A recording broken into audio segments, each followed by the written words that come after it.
So over here you can see that I have Lightroom opened up and I'm in develop module.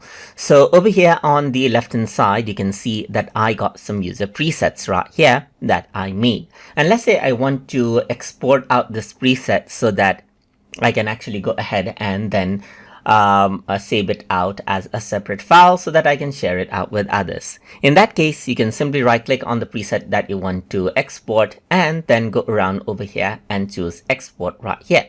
So once you go ahead and do that, what happens is that you will get an option to export your preset right here. So you can see that the Explorer window pops up right here.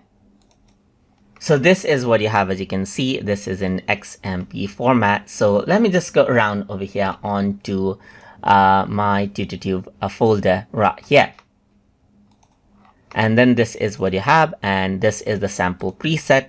And I'm simply going to go ahead and type in Lightroom right here and click on Save right here, and the preset will be exported. So you got another preset that you want to export, then simply right click, choose export right here just like this, and then you can simply follow the same steps. Then you get the Explorer window right here just like this, and then you can go ahead and then let's say for example I'm going to rename it as Lightroom and save it, and the preset is exported. And that is how you can simply export out the presets that you have made inside of Adobe Lightroom Classic. So hope you guys learned something as always. And as always, please like, comment, share, and subscribe.